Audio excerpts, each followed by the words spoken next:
All right, welcome everyone to this other edition of the Play Series, series. And today we're going to be looking at Ibsen, Henrik Ibsen's The Enemy of the People.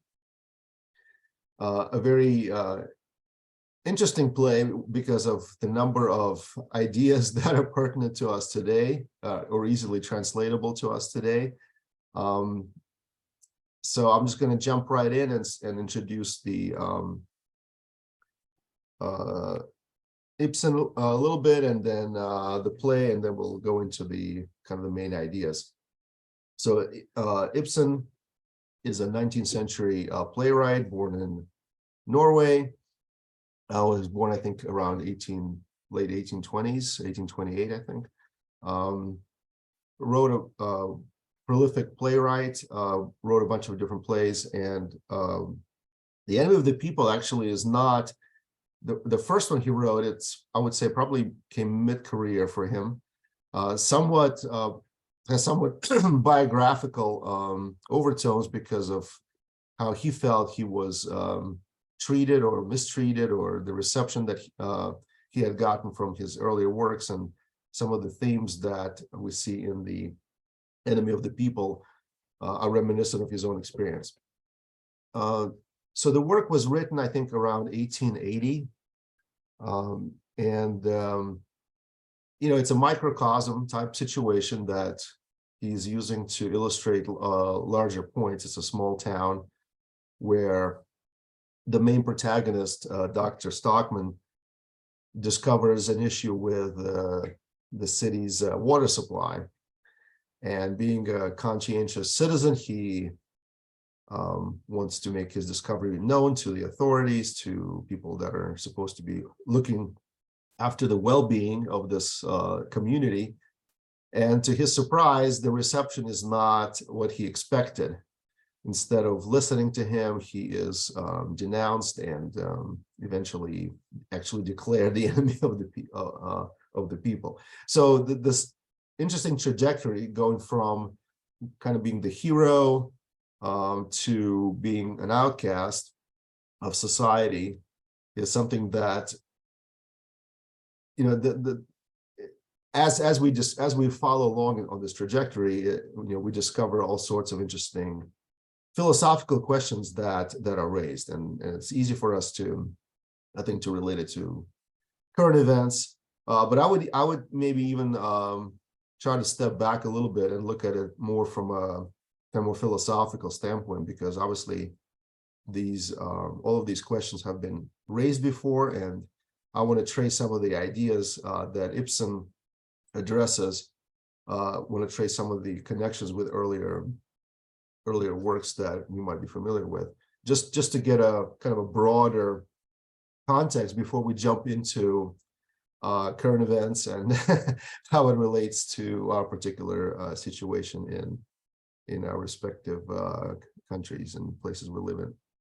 So I couldn't help, as I was reading this, and as I was reading about this idea of I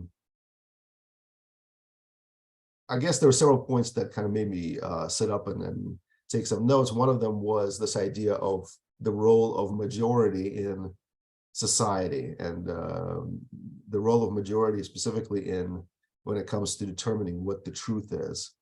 And of course, in the central speech in Act 4, Dr. Stockman makes this claim that the majority is never right. And I like Ibsen because he makes these categorical statements that kind of make you sit up and think, and whether you actually agree with it or not. But I like it. I like the way he puts it, because it's a good way to, again, sort of like throw some cold water on our faces and challenge our preconceived ideas about this. But he also makes the sort of juxtaposition of society on one side and this majority on one side, and then kind of the lone voice of reason on the other. And I think one of the last statements that Dr. Stockman makes is, let me see if I can find it real quick. he says he realized that the strongest man is the man who stands alone, something like that. And I couldn't help but think of Aristotle's Politics as I was reading this play, really throughout the play. And Aristotle, of course, makes the first effort to kind of classify and systematize different political systems and their pros and cons and kind of their dynamics.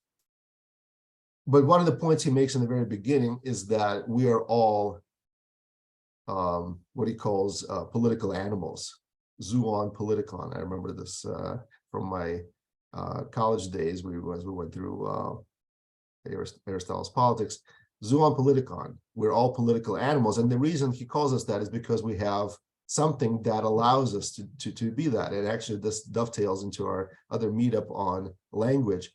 We have speech. We are able to communicate, and this allows us to have a society, to have coordination, and to have a way for us to be social. And that, of course, leads into politics and leads into coordination and sort of these communities, right? So we're not built to be a man who stands alone and is strong by himself. We're built to be a community. Just our makeup really leads us to that. So I don't know that I necessarily agree with Dr. Stockman, but of course he has a point. And his point is that you cannot always follow the majority opinion, which introduces this tension, right, between us being social and wanting to cooperate and kind of have some sort of consensus versus situations where you have to stand apart from the community and challenge it. And I mean, there's so many different works of literature that talk to that as well. The other thing that I thought was interesting is another pronouncement. Again, I went back to the Politics of Aristotle and started rereading it because I thought, okay, this has got to speak to a lot of these points that Ibsen raises. And one of the things that I thought was almost humorous, because how it relates to this play, is the statement by Aristotle that the first thing in politics is economics. I thought that was interesting. The first thing in politics is economics. So as soon as you start talking about how we should organize society and so on, it really comes back immediately to resources, finite resources, and who's going to pay for what. And of course, Ibsen's play revolves around this tension between doing what's right, fixing the problem that is uncovered, and how much it's going to cost.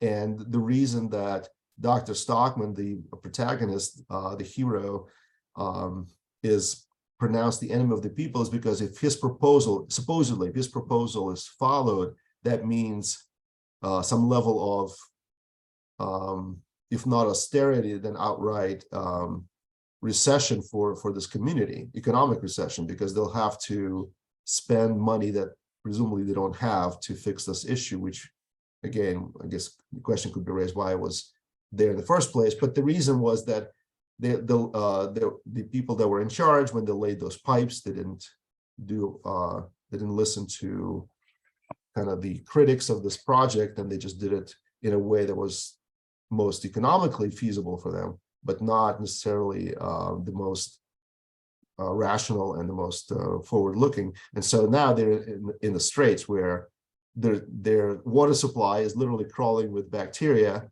and yet they are not thinking about that. They're thinking of ways they're going to pay for this. So it's a very a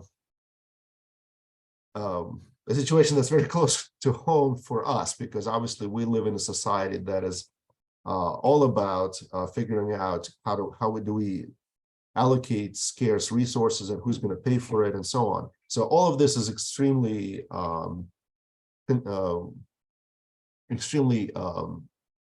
close to our own circumstance. The other thing that is interesting in this play is, and again, I'm curious what you think about it as far as how realistic it is, or maybe just how realistic it is this idea of public perception and public opinion, and how it is so easily swayed in almost 180-degree turns, where initially the close-knit circle around Dr. Stockman, the journalists, Hofstad, and some of the other folks like Aslickson, and even who else is I'm thinking of? Billing. So some of these folks that are initially extremely enthusiastic about the direction that he is taking, then they have a complete turnaround, about-face turnaround, and are happy to label him the enemy of the people, together with the rest of town. So this speaks to this fluidity in public perception, and how it is so I guess unstable and so fickle and easily manipulated. And I think we talked about the role of having complete knowledge and information in this context before, where even like in Othello or Antigone, the issue is people do not have access to all of the information, and therefore they make these erroneous choices. So a lot of stuff that's very interesting like this. Oh, one more point that I want to mention right off the bat is this idea of, and some of this sounds extremely, if not outright racist, but maybe just kind of elitist, I would say, the pronouncement by Dr. Stockman that some people are better than others.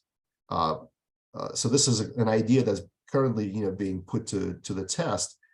In some ways, it's kind of ludicrous to think about, we know that people have different abilities, but his idea is that some people are just better suited for government, and some people are just better than other people. So meaning that it is ludicrous to give majority opinion the same weight as the specialists, right? The professionals, what he calls people with a certain pedigree. And he talks about dogs and birds, and compares various dogs that are purebreds versus like a mutt, and how there's a huge difference in them and what they can do and what they can be trained to do.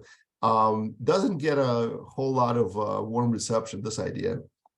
So, but this made me think of, there's a famous pronouncement by our favorite communist leader, Lenin, who famously said that a kitchen maid should be able to run the government.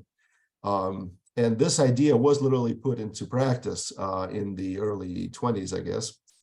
Didn't work out as well as they thought it would. There's a lot of disruption in the economy, and they had a really bad time of it as they tried to put this idea into practice that everybody is equal, and a kitchen maid should be able to run the huge Russian government. But anyway, so that just made me think of it. And also,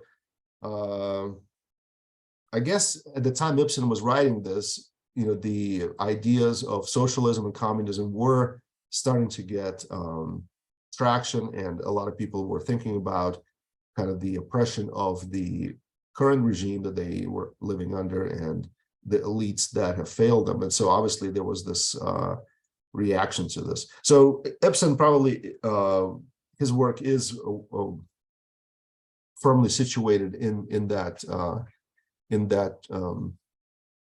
trend of thinking, of trying to democratize the government and trying to bring out some level of change. But at the same time, he makes these pronouncements that are purely, very anti-democratic, right? So he says that not everyone is fit for the role of, determining what's true, what's not true. So anyway, so many different ideas here that are interesting with regards to politics, economics, and some of these other kind of assumptions that go into that. One other thing that I thought about as I was reading this is the role of the press in the play. And, we have Hofstad and Billing who are representing the press. And again, just how easily they are swayed because they are beholden to these interests that control their financial situation. So again, we're back to politics is all about economics, right? The first thing in politics is economics. So basically, if you have a commercial newspaper, a magazine, any sort of outlet, how does it survive? It has to somehow take into account public perception, public opinion. It treats the public as a customer that's buying whatever it wants to buy, and therefore it is somewhat swayed and held by that public opinion. At the same time, if you have a newspaper or TV outlet that is controlled by the government, then it's not beholden to that, but it's beholden to something completely different. It has directives on how to, what to report on and what not to report on and so on. And it just becomes a propaganda tool. So we're kind of between the rock and the hard place here. In this particular setup, we are clearly in the commercial side of this. So, but the result of it is almost the same as if it were a newspaper controlled by a political machine. This is actually the famous thesis of Noam Chomsky, Manufactured Consent, I think is the work that he wrote about this, where he basically says that whether mass media is controlled by a totalitarian government or is controlled by a commercial interest, the result is the same, which is you basically get a majority, or you don't have a wide variety of outcomes. You don't have a wide variety of opinions represented in mass media or in the majority of it, right? You might have some fringe publications, but typically the majority is opinion is what you get. So you don't get this gamut of different views that is required in a well-functioning democracy, let's put it this way. So this is another interesting avenue that I guess we can discover and discuss in this play.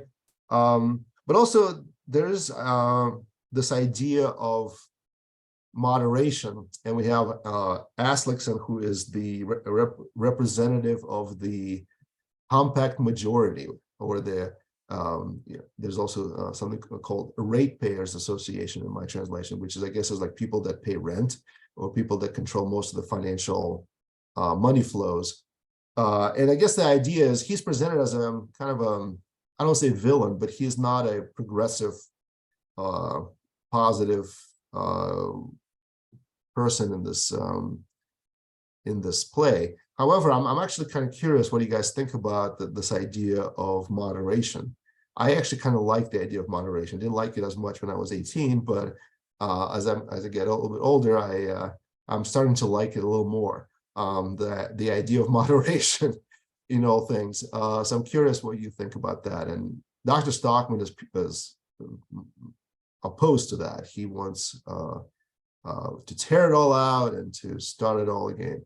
Kind of like in the words of the International, we will destroy the old world, uproot the old world, and build a new world. So that's what he wants to do. Okay, so I'll start. I'll stop talking. Allison, go ahead. You have a question or a comment?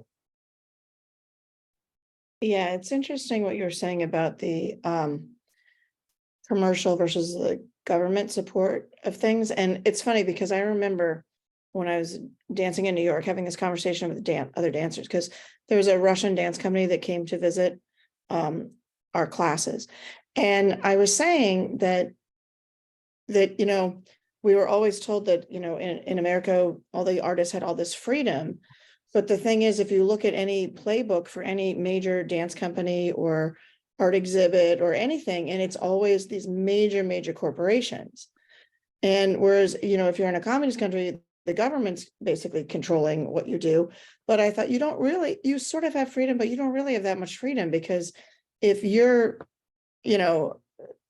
company is supported by some major bank, you don't really want to put on a dance attacking the banking industry. It's like within reason, like you're kind of allowed a little free, but not too much.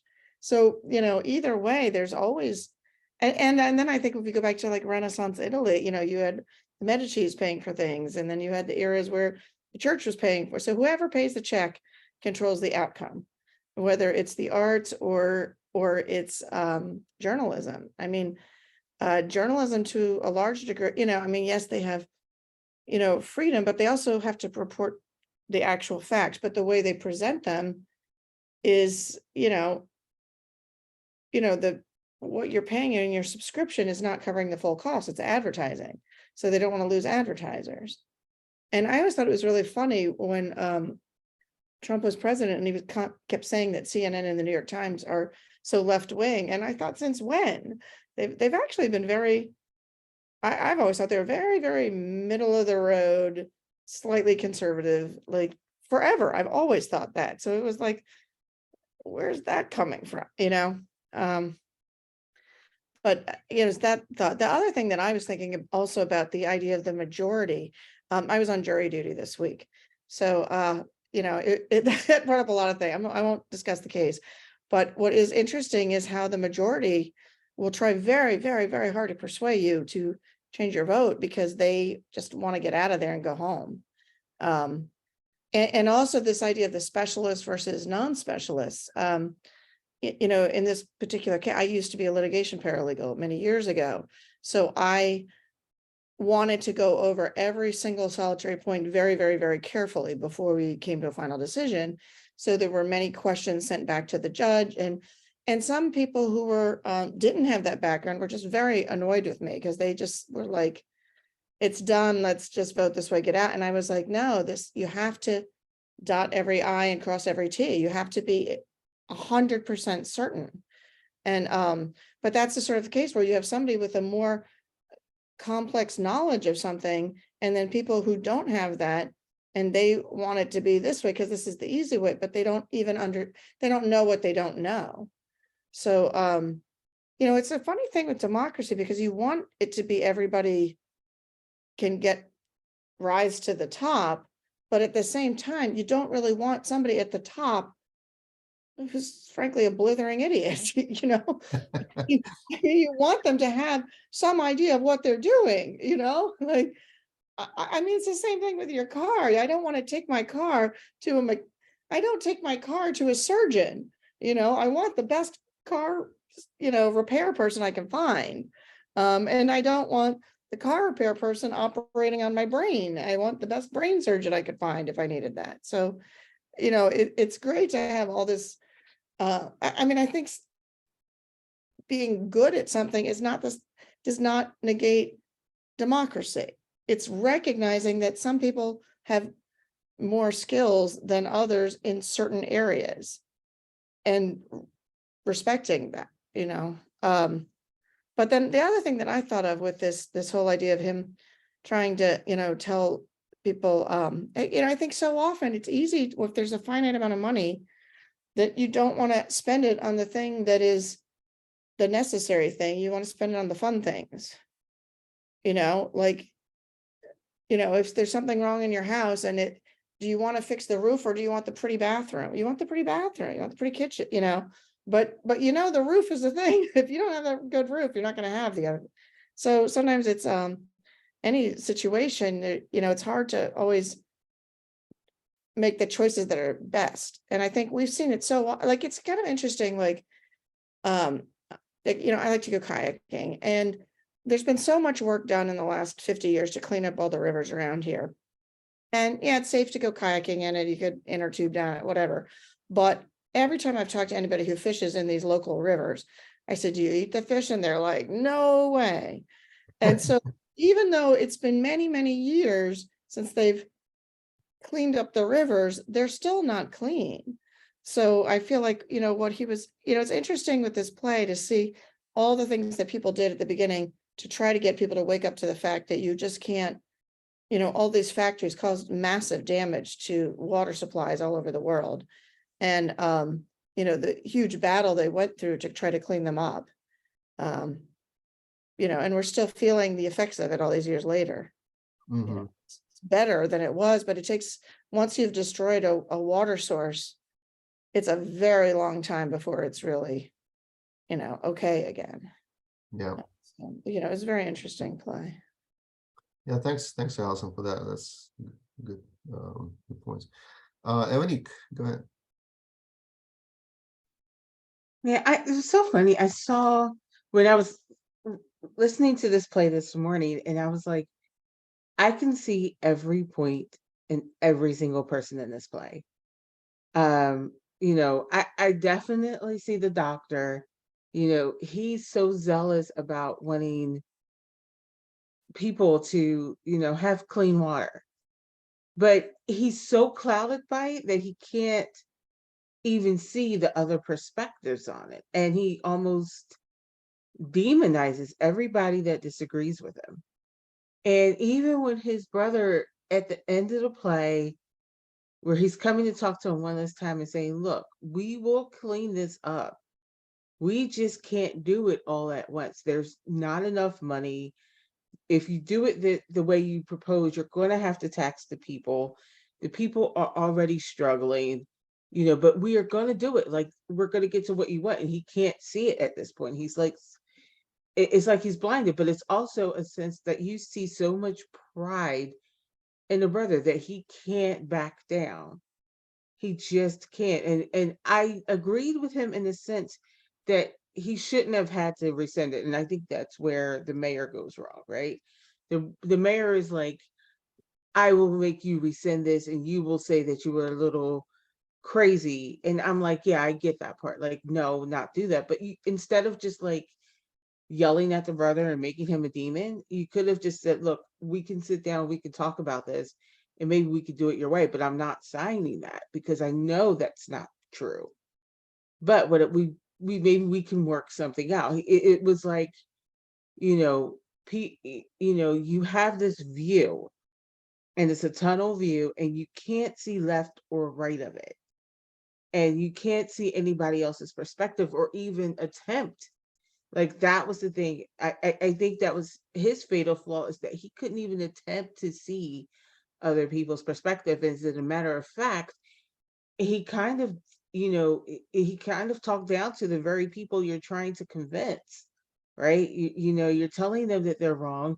You're telling them that they're basically that they're idiots. And, eh, I mean, I could see why people wouldn't listen to him at that point.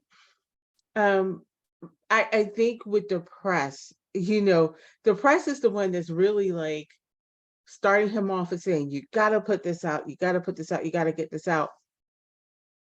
And as soon as pressure comes from the government, from the mayor, they totally turn on him. But Catherine, his wife, was very wise in that she was saying, people aren't going to believe this, they're not going to believe you. These people, the press is not your friends. Think about what you're going to do to your family. And actually, what Catherine said came true in every sense. Her son gets jumped. Her son gets beat up by a whole bunch of kids. Her daughter loses her job with the seamstress. They're not even safe in their own home.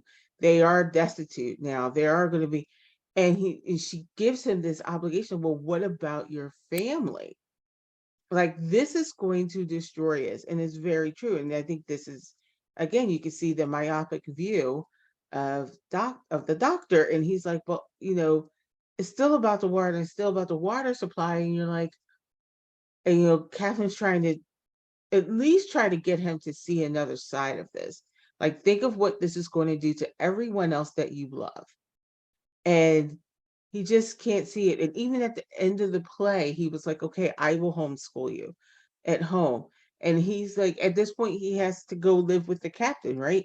Like, they're not going to find him. It's one of those things where it's so many different views that he just refuses to see. And I think it becomes his downfall. Now, I saw in the beginning, like, I was like, this mayor, like, your brother's going to destroy you. Like, like, you automatically see it.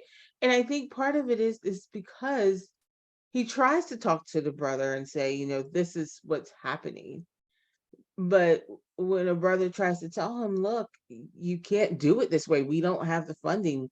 How are we going? Like, basically, he's implying, how are we going to clean this up? You're going to have to tax more people. Like, this is not the way to go.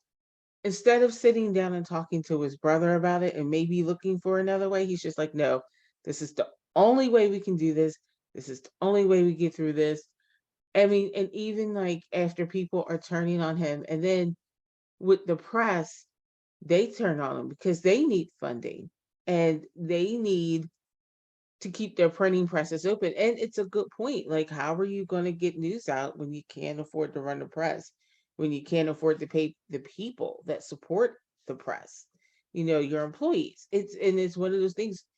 And, it's so funny. You could totally take this play and modernize it, right? Sure, You, it, sure. like you can see it in today's society, where the media is beholden now to a corporate entity. Almost every major news outlet is owned by a corporate entity. And like Allison was saying earlier, you don't want to piss the very people off that are your sponsors, that is allowing you to get it out there. Um, and it's one of those things, it's like, is the press really free? Well, technically, yeah, but It's free to say what they want you to say.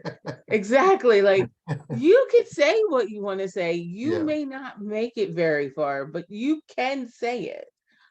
Um, but if you like things like, I don't know, employment, you might want to rethink some things.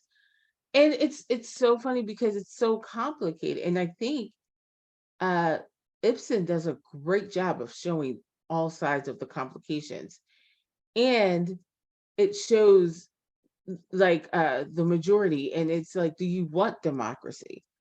you know and he talks about the majority's idiots. Maybe I don't want it, and they call them aristocratic because Mhm. you know the people are looking at it like, this company is doing great things for us. This company is going to come in, it's going to improve our schools.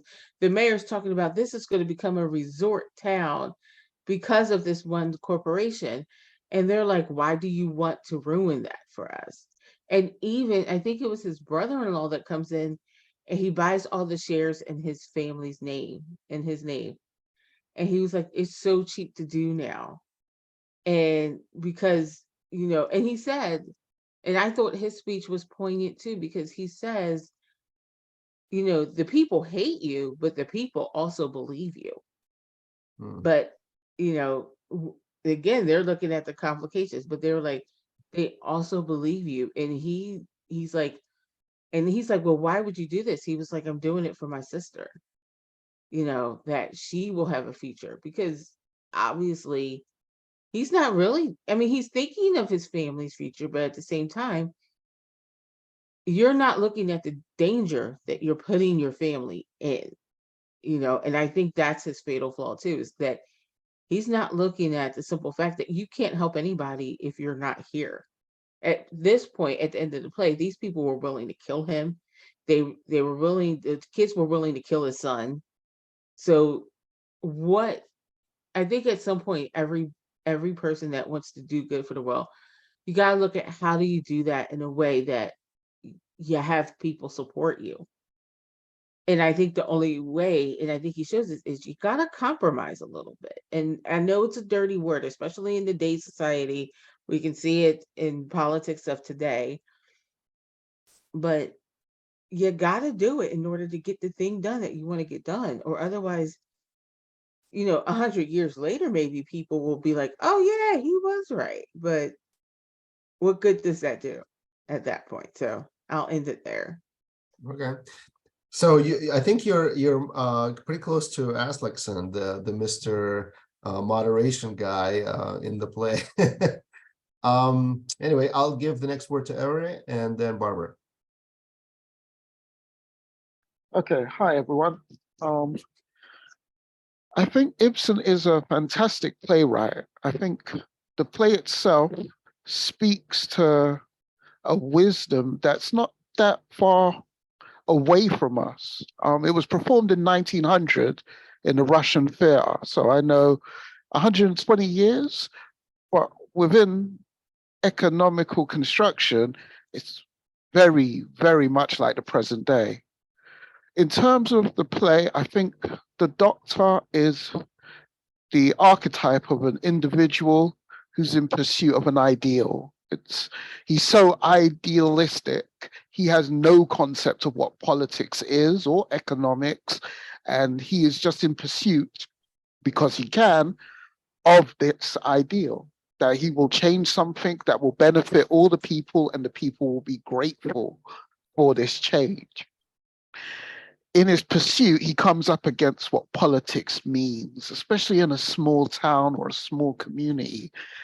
And I don't think he ever expected that level of backlash. It's unbridled, it's ferocious.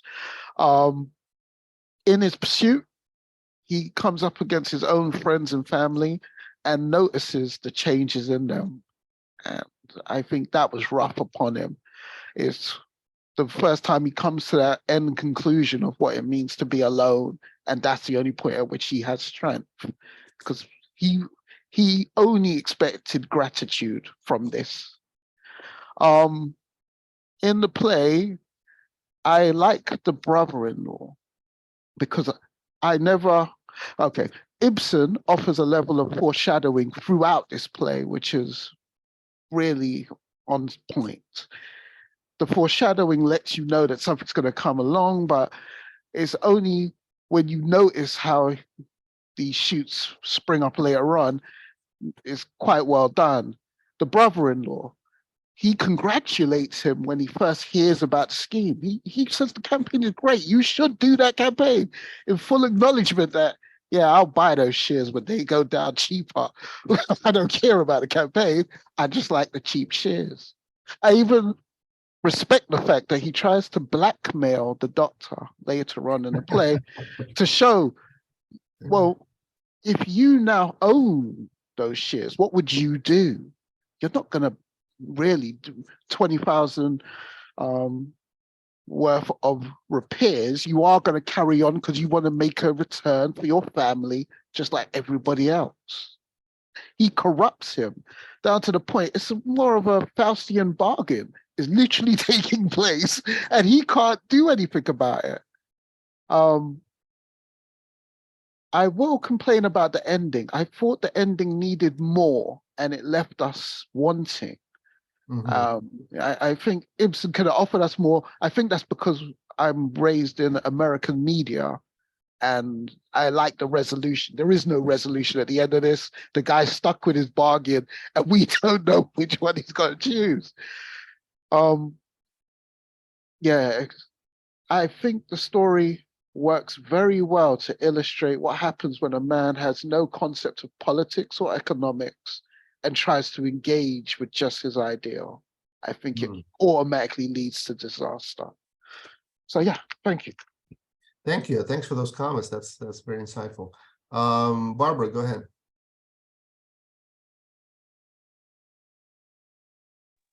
I'm sorry, I'm on my phone, so it's a little hard sometimes to get that No worries. thing to work. Yeah, this I like what Aware said. I mean, that really made a lot of sense in the context of the play. But one thing I would add is that Ibsen, now he's writing to critique a particular society where the status quo is really the problem. The problem we have today is that, of course, but it's also that capital is so entrenched. And I think that at the time, people weren't really complaining much about that, and they didn't see themselves as capitalist tools either. That changed maybe after World War II, but at the time this play was written, I think Ibsen was really on about how people will always revert to the status quo, and no matter what it costs, no matter what it costs one individual. So the society will almost, I don't know if you've ever seen pictures of this, but there's a sport where I think it's in Scotland or somewhere, where they chase a fox.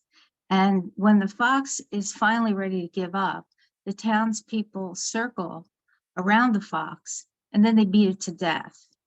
And I think that image, and that's the sport, is is something that is sort of pervasive here. But, living in the United States, we do have a slightly different take on it. I mean, my take on it is that you can see right away that the problem is finance, the problem is capital, and it's only gotten worse. But what's interesting to me is that people will sacrifice their future to keep the status quo going. For short-term gain, they will satisfy. Now, that of course evokes everything you can think of nowadays. And I was just hearing something on the radio about plastics and about how you can't recycle them. So for you guys who are dutifully putting your plastics in your recycling bin, forget it, because they haven't really been able to do it ever. They've farmed it out and that didn't work. And now places like China don't even want them. And to recycle them is an industrial process that pollutes as much as making them. And that nothing you make post consumer is really any good out of plastics. Now, do most people know that? Is that on the tip of everybody's tongue, or what's on the tip? The idea is recycling is good. So we've been brainwashed as consumers of information here in the society to think, yeah, let's put all that, and it ends up in the trash anyway, or it ends up polluting even more. So that's really what happens, that that information kind of gets distorted and people do what they think is right when it's not really right. But I'm not sure that you see that in this play. In this play, what you see is people don't give a damn about what's right. And they don't give a damn about the individual in their midst who's trying to tell them that they're all heading off a cliff. The other thing that this reminds me of, that I don't know if you guys saw this, there was a show on television about a fellow who felt that he had invented the game of Monopoly, but the idea was stolen from him by, I guess it's Parker. I'm not sure what big company marketed it, but he spent his entire life, all his money and then some, completely sacrificed his family's future to make the point to this big company that he was the one who originated Monopoly. And while he didn't gain a thing from it, he finally did win his case. It took like 20 years or some crazy thing like that. And he put everything on the line just for, as Aware said, an ideal. And it was, as you watch the show, you're thinking to yourself, this guy's crazy. And so this play is sort of saying the same thing here, that this guy's ready to put everything on the line for an ideal. Now, we would say that ideal has to be pretty good or else it is crazy. So it kind of raises the question also, I think, of what's worth doing. And it doesn't answer them, as Aware points out, it doesn't answer that question. It leaves us hanging at the end. Thank you, Barbara. That's very interesting. You raised several points that I want to comment on as well. So I guess maybe starting with this idea that, well, let's go to the plastics, right? So that, I think that, that's a great example of what Dr. Stockman is talking about when he talks about specialists versus people that are just, the majority, right? Like you said, unless we are specifically in that field, we would never know the right answer. And so to his point, why should the person that is a specialist be worried about the majority not understanding or accepting his position? Of course, the tricky part is, it's this idea of how do we, we need to trust the specialists then. So the society then becomes beholden to all of these experts in different fields. Now, I think that's kind of where we are now. We do have specialization. And so even the government uses various contractors and various organizations that they farm out specific questions to. Thank God for that, right? So we do not actually, as far as like United States or most countries, we don't have purely democratic governments anywhere. We have mostly democratic republics or some sort of elected officials who represent the experts or who call on the experts. And that's how most of our society functions right now. Now, in that town, unfortunately, they are an example of almost like a pure democracy where the vote, the majority vote, determines the truth. And I think that was maybe one of the bigger points in this, is that is not the best way to govern, because truth is not determined by a majority vote. Famously, Einstein said, it doesn't matter how many scientists don't agree with me, it only takes one to disprove me, right? So it's not about, but that's in hard science. Obviously, in questions that are not mathematical in nature, physical in nature, chemical, or anything like that, where it's more social sciences and things that are not easily objectified or objectively true or false, where you can prove something to be true or false, then then it becomes more of an issue for what is the majority of society want to do with this. But even then, we need to moderate it with some sort of protection of minority rights, and that's probably the kind of the warning message from Ibsen, is that the majority is by nature very totalitarian in its nature, right? It wants to it doesn't like dissent.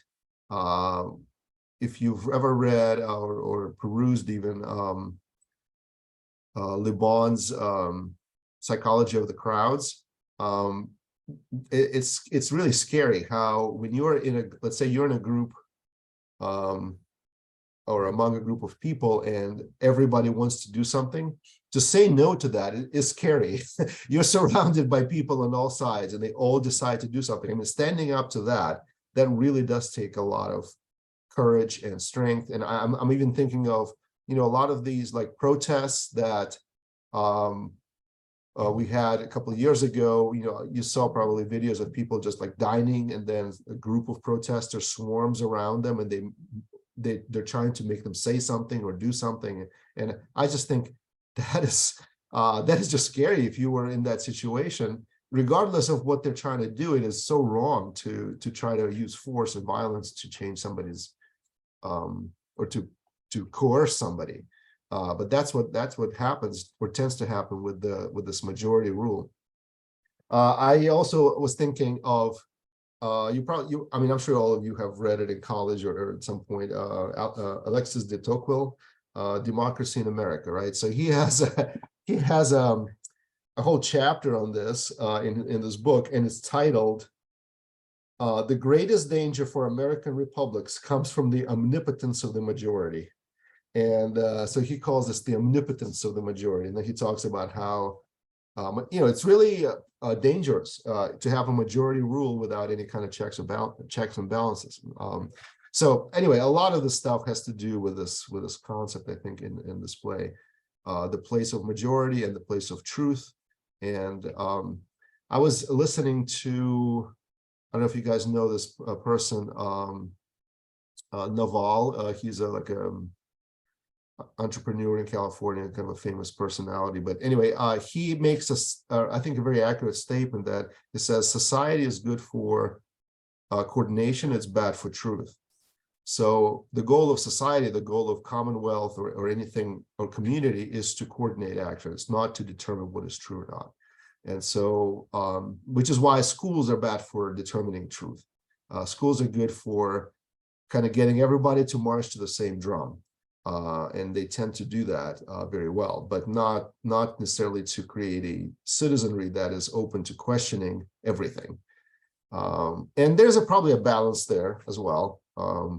So that's why we're gonna the play, like you mentioned, I think Barbara, is that the play is open-ended. It doesn't really give us any kind of solution to the questions it raises, but I think that these questions are unanswerable in nature, because there's never going to be a perfect government or any kind of perfect constitution of a community that will safeguard forever and answer these questions forever, once and for all. It's always going to be back and forth, compromise, 2 steps forward and 3 steps backwards, and then you know, it's always going to be some sort of tug of war between the majority and the elite, and people that want to be progressive and revolutionary versus people that want the status quo and want the kind of the safety and security of what they know. So all of these things are really on the really being discussed here. I do want to bring one more point about the role of capitalism in all of this, which is to say that I think, you know, this is 1881 when the play was published. I'm pretty sure the Communist Manifesto has been published already for several decades by that point. I think it was actually 1840s when it was, if I'm not mistaken, I don't remember, but I think it's been published. And so the specter of communism has already been haunting Europe for several decades by this point. And people were well aware of the socialist ideas, especially in like Northern Europe, and I would say all of Europe, really, because the Communist Manifesto was like a bomb that went off, and a lot of people were looking at this and thinking about this. And but Ibsen actually, or at least Dr. Stockman, if you think about it, he's very much anti, like we mentioned, he might be anti-capital, but he's also anti-democratic. So he has some sort of like this rule by breeding program where somehow you determine pedigree and ability, and then you just put these people in power and damn the majority, you know, opinion. Public be damned, in the words of I think Rockefeller or somebody like that. I think it was somebody, one of those steel barons or oil barons said that, public be damned. So yeah, it's very interesting dynamic here. Does anyone else, Barbara, did you want to comment, or Evanik? Yeah, go ahead, Evanik. Yeah, something that the previous speaker broke up, and he talked about a little bit about it, the arrogance of Dr. Stockton, right? He thought he was going to be praised. He thought, and he was, and I think this is part of his flaw, is that he really did think like everybody should be kind of like praising him and bowing at his feet. And he was even saying, I came back to this town to bring back my knowledge to all the people, right? And you could tell he just doesn't hear himself. Like seriously, like, do you hear what you're saying? You know, you're kind of like acting as if you're the savior of the town. And then when people point out the flaws in his plan, it's like, no, you're supposed to be praising me because I'm saving you from this evil corporation. He's not reading the room very well. And I think that's a very important, because a lot of people are like that. They don't read the room. You know, they have these great ideas, and they think this is what's going to save the world. And if you don't do this, you're going to destroy the world. And even if that's true, you're not getting that people are just trying to survive from day to day. A lot of times, it's not the simple fact that you want the pretty, or you want, sometimes it's just the simple fact that, yes, I know this could damage the future, but right now I need to put food on the table for the family. I need to make sure there's still a roof over their head. I still need to make sure that you know, they have clothes on their back, and you know, that there is schooling. And so it's the practicalities of it that I don't think Dr. Stockton sees. And you can see Ibsen is saying that is a flaw in, you know, socialism, is that you don't get, like, a lot of times people always wonder how could, and I'll use Trump as an example, how could poor people support Trump? How could lower income people, how could blue collar workers support Trump and not the Democratic Party? And what I always say is the same thing, is that because the Democratic Party doesn't appeal to them. They actually look their nose down at them. And Trump seemingly talks to them, and they feel like Trump hears them. whether you agree with that or not, it doesn't matter. Perception is reality for people. Mhm. And, and the mayor in this play is the same way. He's appealing to the people and saying, you're going to get better schools. You're going to have a resort town. You're going to have more money. You're going to have better families. And, he puts all these things forth, and he looks at his brother and says, this doctor over here is trying to stop all of this. He's trying to stop the progress, not us. He is. Look at what he's doing. And is what he's saying even true? You saw Trump do it to the scientists in 2020 with the vaccines. And he even puts doubt he puts out the vaccines, which is really crazy. And then he kind of shines doubt on the very people that are trying to promote the vaccines, like Dr. Fauci. And he's somewhat successful in doing it because he knows how to talk to people. He's one of those people. You got to admit, he's a great actor. He was on The Apprentice for so many years. He was this TV media guy, and he, like it or not, he was the guy that people looked up to, especially in the 80s and the 90s, and even in the early 2000s with The Apprentice. This is the guy. This is the the idea that because majority and public in general is so easily manipulatable, Right.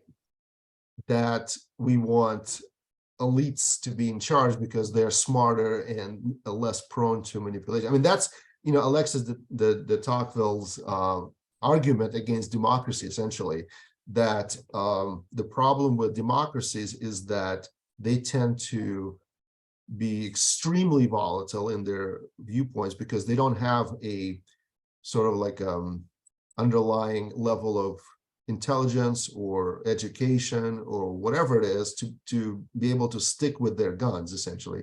But the elites who are well educated have their own sort of opinions about things. They are not going to go for the cheap tricks, of a showman. That's the argument for elitism, for kind of aristocracy rule, which again is a valid argument, I think. It's becoming much more appealing argument these days because we see how easily public opinion can be manipulated. The problem, of course, again, is the corruption of the few, right? The power corrupts, absolute power corrupts, absolutely. So we're between a rock and a hard place, right? That's why I think these questions never really get resolved. Aristotle tried to answer these. Plato tried to answer these in the Republic. What is the perfect form of government? What is the best way to rule? And we're still wrestling with all of these questions. Nothing has changed as far as fundamentally. The form of government we're using is the same form that was essentially used in ancient Rome. So not, with some enhancements, with some modifications here and there, but it is essentially the same exact form of government, and it is failing. A lot of our institutions are failing us, and discontent with public institutions, I think is at an all-time high throughout the world, really, not just in America, but throughout the world. I want to give a chance for Allison, Barbara, and Everett to speak. Go ahead, Allison. I think Barbara was ahead of me. Yeah, yep. Yeah. No, Do you want to flip for it? I don't know. Let's be democratic about it, Right. You guys decide. You want to go? Yeah, sure, I'll go. Thank you, Allison.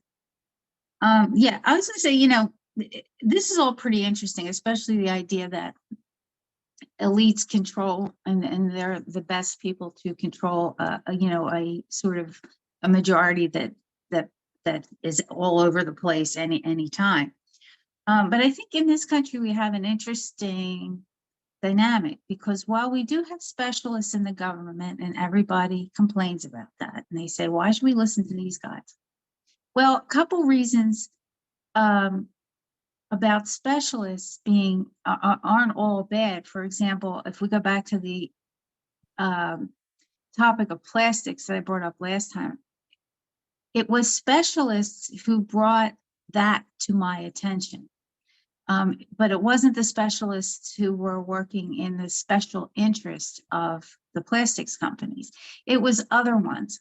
So in this country, what we have is a split oligarchy, if you want to call it that. Let's call it that.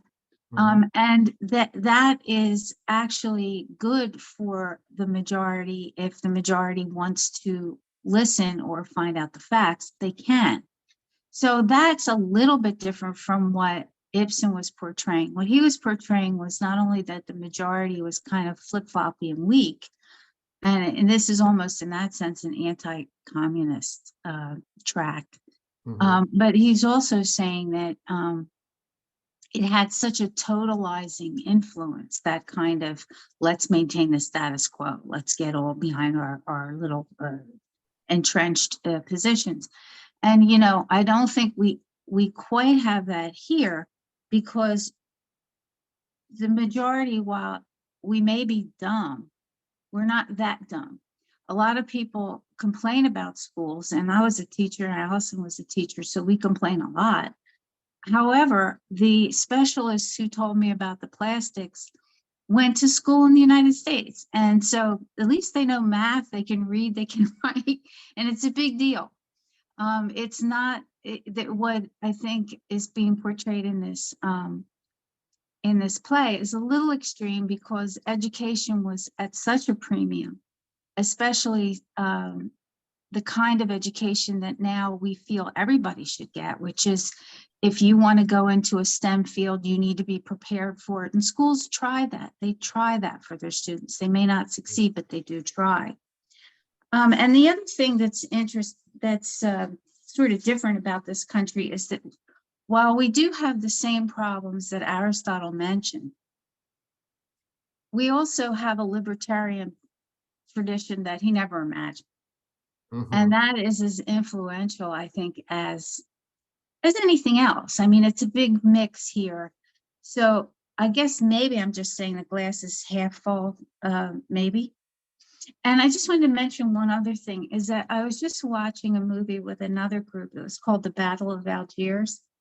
And it was all about, I guess maybe you've seen it. Yeah. Yeah, it was a movie about how the French colonizers were ejected from North Africa. And a lot of it had to do with terrorism. A lot of it had to do with protest. But there's an issue where, speaking truth to power, there is no moderation and middle ground. Once you get to the point where someone has taken over your country in the way that the French had, the only way to get them out would be to use extreme measures. And so while we like common sense to prevail, there are situations where it just can't. And I guess drawing the line was what we want to be able to do. And this play shows us that that line is hard to draw. So that's all. Thank you, Barbara. That's a very nuanced and optimistic take as far as I'm concerned, but I'll take it. Absolutely. I'll take the glass half full version. Allison, go ahead. Yeah, I was thinking about this idea of trying to do the things that are right for the future versus the needs of the present.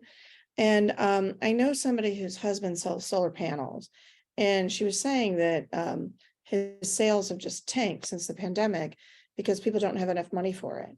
And even though as much as they know that in the long term, it will save them money to have them, in the short term, they don't have the money to buy them. So I just looked it up, and it can be like $20,000 to $30,000 to have them installed.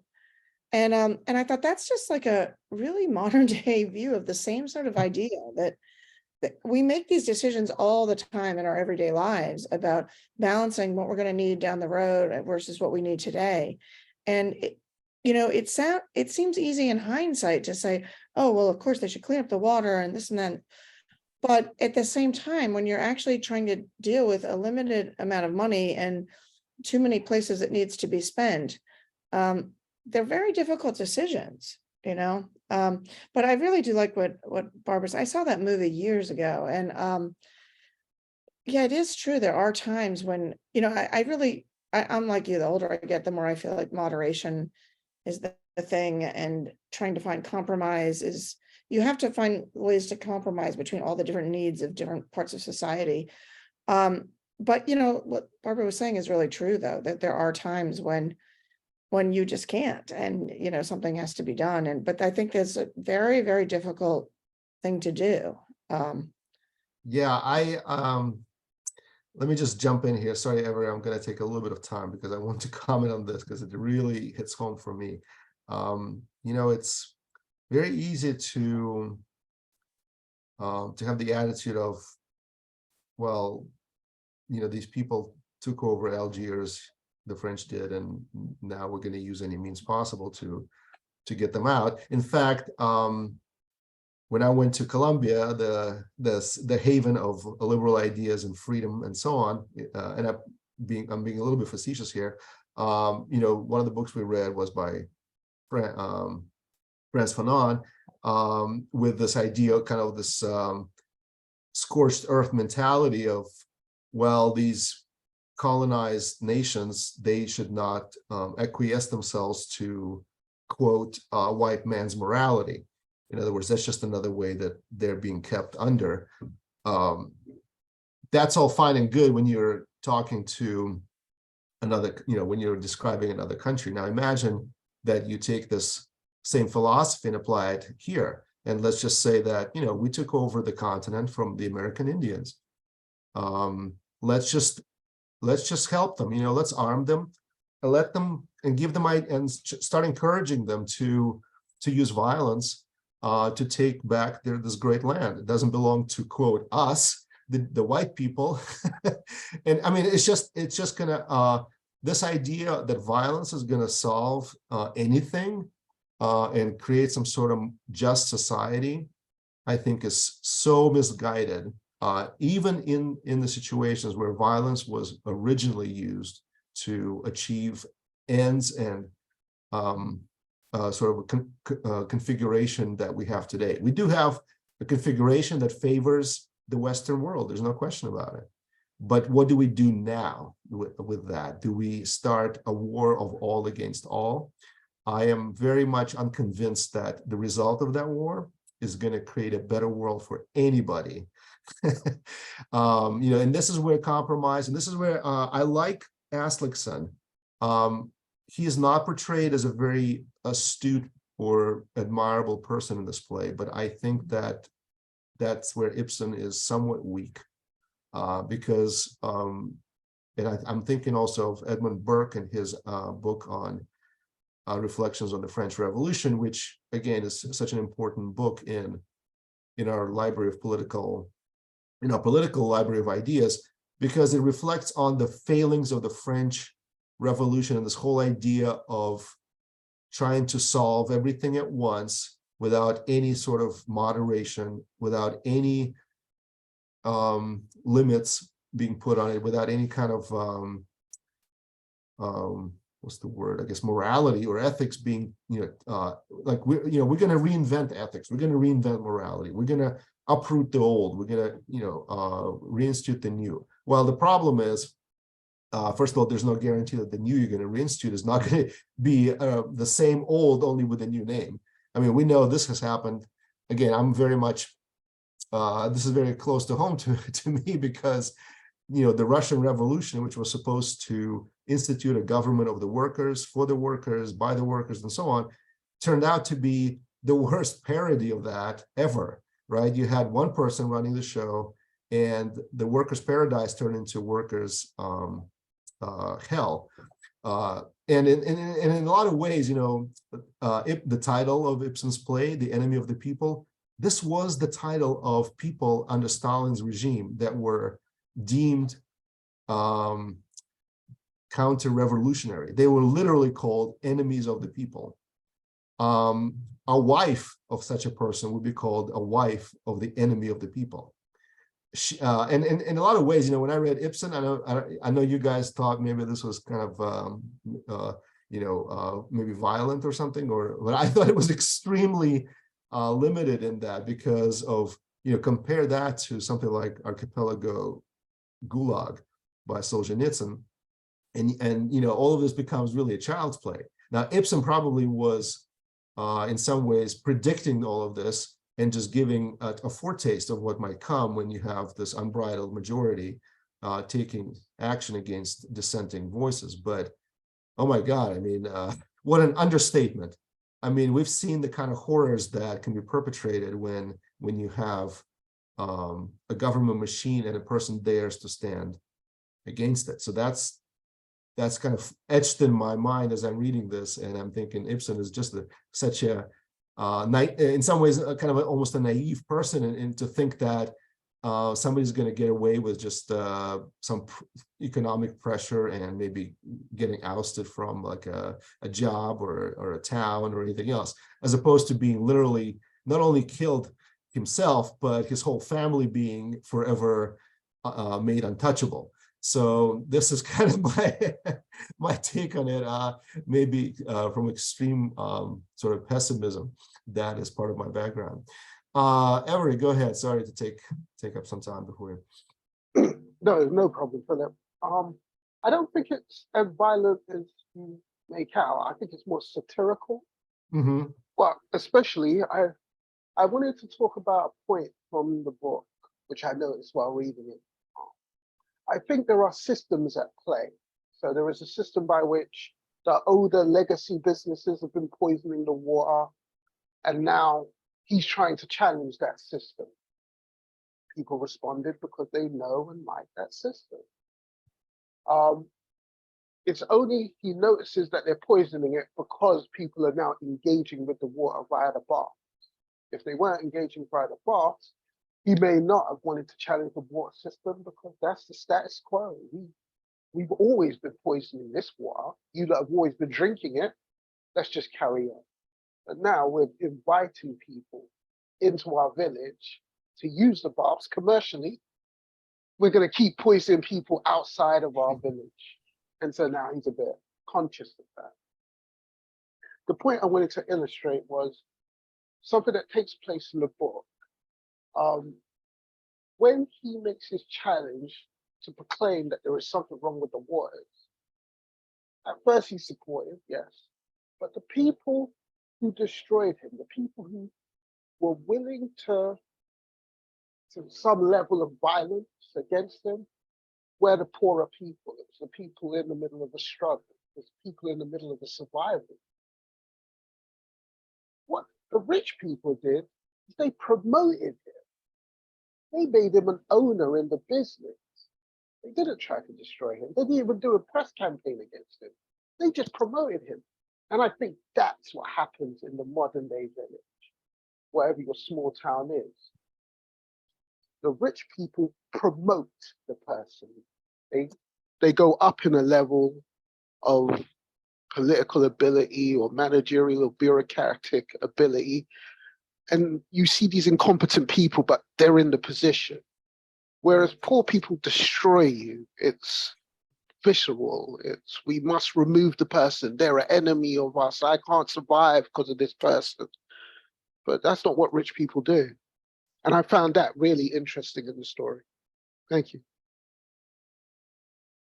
Thanks. That's interesting. Yeah. Barbara, go ahead. Yeah, this is a story about social relations, and that's an interesting point that Wary brings up. And I just want to say that while everything and anything that this shows or implies happens here, also many other things happen here that make us, I think, again, glass half full, and so different, and in a way on the safe side. But I did want to talk back to Philip directly about the movie Battle of Algiers. Certainly, I'm not a fan of France Fanon. I don't think that Fanon, whatever, however you say his name. Mm-hmm. I'm not saying that. I'm not saying by any means necessary. I'm not also advocating tactics like the FLN used. And I think the movie showed that. It'd be fun to watch it sometime with you guys and see what you thought the movie did show, actually, because we had so many opinions in that other book, club. You wouldn't even think we'd seen the same movie. But to get back to the Indians, I think that when they talk about reparations, I think that that's where we are with that. No, I don't think we should give the Indians guns and have them shoot us down because we were terribly violent to them. I'm not, but I do think that we probably owe them a lot more than we're giving them, and that's another topic for another day. But it's possible, even when it was at its worst, there were negotiations between the Indians and the government, and there could be better ones today. So I'm not so sure that I'm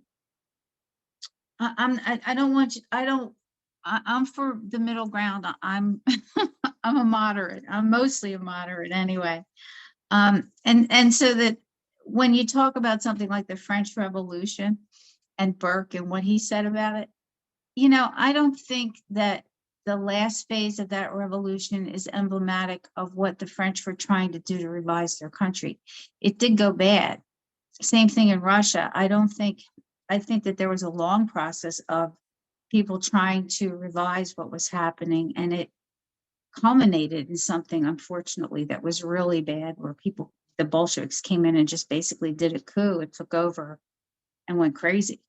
So, I don't think we want to say that reform and revolution are the same. I guess I was just trying to say that sometimes it's hard to know where to draw that line, and that the play doesn't really give us the answer to that. But Right. that it does say that it's necessary to think about that question, Right. and not stay on one side or the other. Yeah, I just want to say that, thank you, Barbara, for this. I want to say that the main, one of the main key takeaways from after reading all of these plays, and a topic that keeps recurring to us, is this idea that we as human beings do not have all the information. We need to be humble. And this is where the moderation principle comes in, because a person that assumes absolute authority, the assumption of that is you have absolute knowledge of everything, and you have the monopoly on truth, and none of us has that, and we have incomplete knowledge. And the more we acknowledge it, the more we realize, first of all, that we need input from other people. But the other aspect of that is we're more reluctant to act in ways that are irreversible and cause irreversible harm to others. So any action. So that's why I like Aslaksen's position, because while he is somewhat regressive in his position, he's not a reformer, he's not a revolutionary.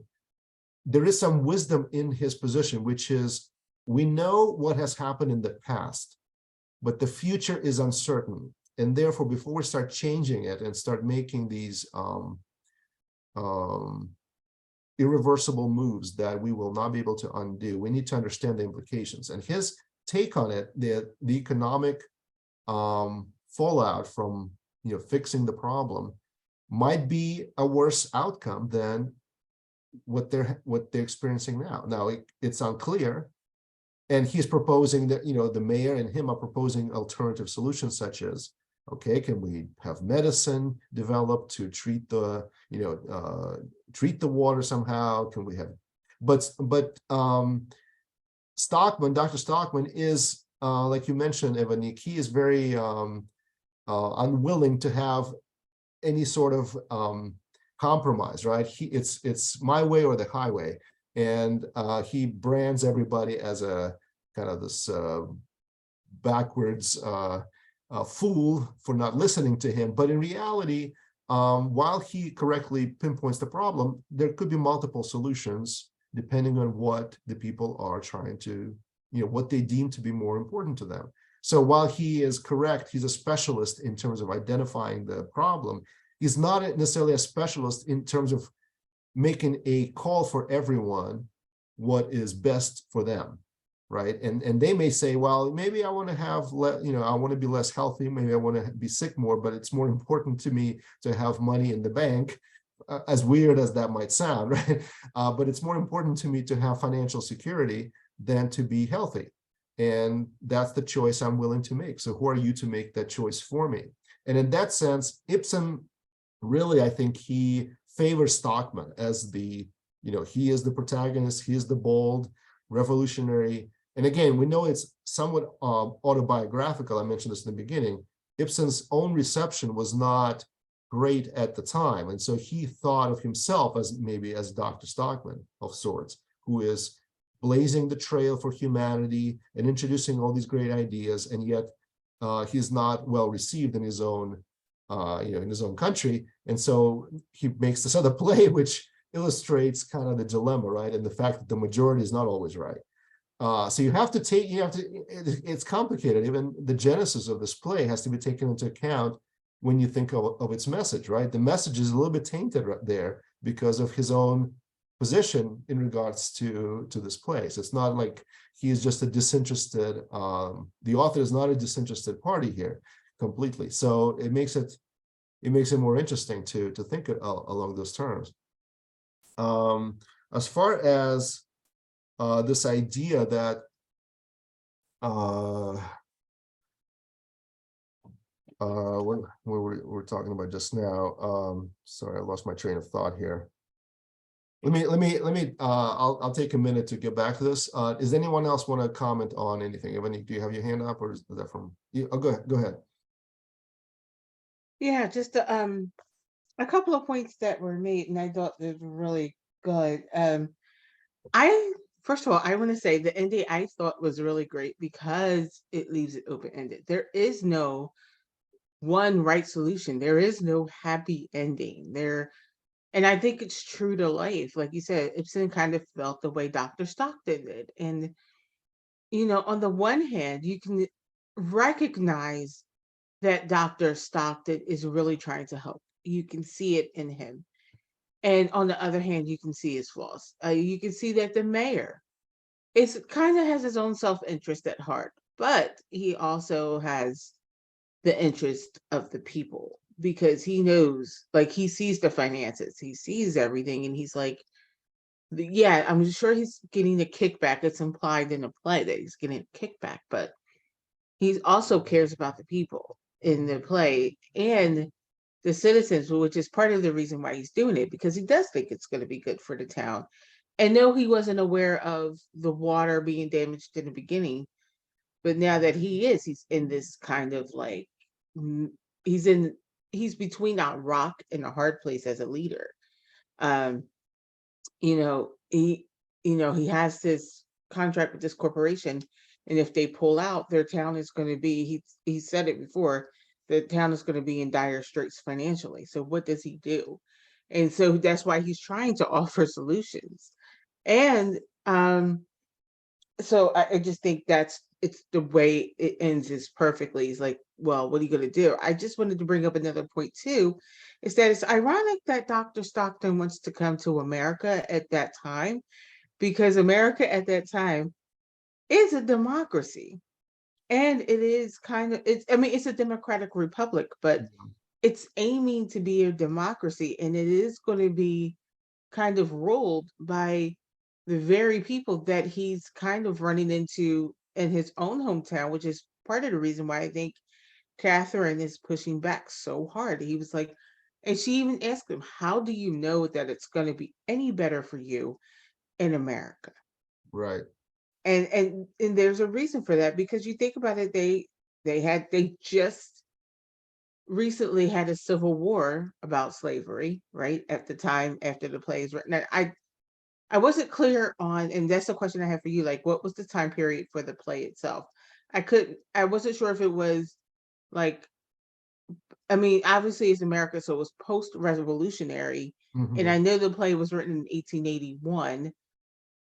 So I'm like, but was the play set in 1881, or was it set like before the Civil War? Because I'm like, It says, it's not clear, probably just contemporary. I don't see any references. It just says the action takes place in a coastal town in southern Norway, but it doesn't really give you a timeline. I don't really see any, I don't see any indication of when it was. So maybe just contemporary, I would say. and so if it's contemporary, we're assuming that it's right after a war Mhm. that between the northern and southern states. So and she's right in that, like, why would you want to go there of all places, right? Mhm. Who knows? But I just wanted to say that because I think I like that the play is kind of ambivalent at the end. I know for some people it's a little unnerving, but I'm like, well, that's reality, you know. It, Yeah, that's I'm how it with you. is. I'm with you, Avanique. I think you're absolutely right. The play is ambivalent, and I also agree with you that it's a good thing. And here's why. I think that a lot of times it's much more important to figure out the questions that need to be asked versus giving the answers. Because if you just memorize the answers, that's it. No, there's no more thinking required. But if you're left with the questions, then you know what to ask. And if somebody comes up with some great idea, some great new utopia of a government, you know which hard questions you need to be asking, because in this play, a lot of these questions are being put forward, and we know that it's not a simple solution, right? I mean, we know, we mentioned Aristotle's Politics, written 2,000 years before this, and they were asking the same exact questions. They're still being asked, they're still being debated. So we know that it's definitely not going to be some utopia solution that some teenager comes up with in their in their high school whatever mock trial or whatever. So point being is that it's complicated, right? It's that we live in a very complex world, and it's much more complex now than it was in 100 years ago. Where I'm going with this, the role of specialists in society today is much more pronounced than it was before. None of us knows how to run a chemical plant, and yet without that, no modern city or a country can exist, right? Without the chemical treatment of water, waste, all the things that go into a modern city. We rely on specialists.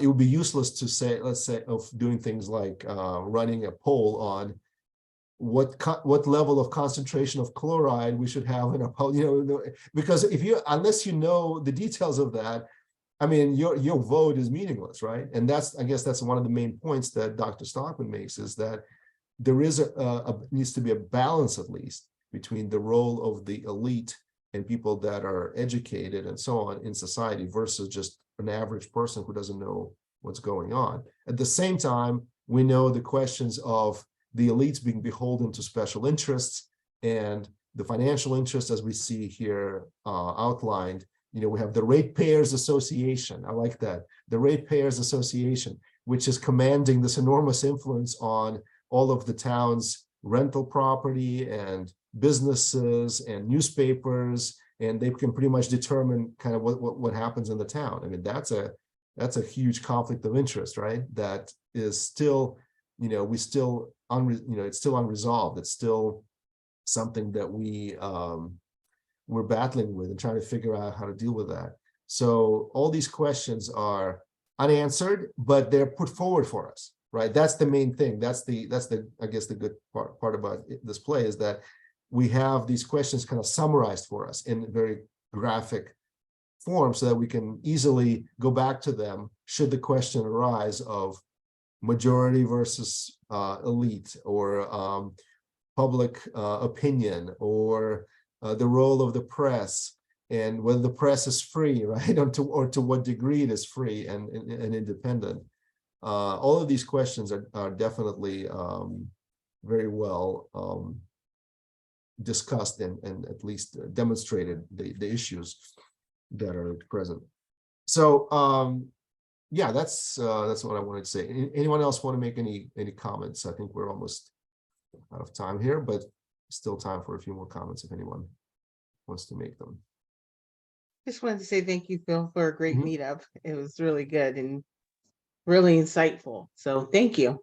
Sure, sure. Yeah, thank you. I was surprised that a Sunday morning could produce so much thought. Thank you, thank you. Right. Yes, thank Thank you. you. Yeah, as always, you find all the themes in there that sometimes you don't quite think about till you bring it up and you're like, oh, yeah. That's great. Well, I say we all contribute, right? That's the beauty of these meetups, is that it's not just, you know, my experience, or it's all of our experiences together. And Yeah. hopefully the whole is greater than the sum of the parts. So, you know, I appreciate all of your takes on it too. It's good to get everybody's input on this. Everybody brings kind of a unique viewpoint and standpoint, and it's when we put it all together, we get something that neither of us had in the beginning before this discussion. So thank you as well for participating. All right. Yeah, this has been a great little play to go through. I look forward to the next one, which is, I think, going to be St. Joan, if I'm not mistaken, by Shaw. So this will be in another 2 weeks, and I will see you all there. We'll be back to 5 o'clock, by the way. So this was just an outlier at 11. We'll be back to regular programming schedule at 5 p.m. All right. In the fall, are you going to be doing any books again? I'll have to talk to Shrikant about that. Yeah, at this point, we're just doing the plays, and we'll keep doing, you know, once we finish the cycle of the first 7 plays, we'll go back to ancient Greece and do another cycle of 7. So we'll keep kind of cycling around until we get most, hopefully, like the, you know, all the most famous, most important plays in like the Western canon, I guess. Okay. Yeah. All right. Thanks everyone. And we'll see you in 2 weeks.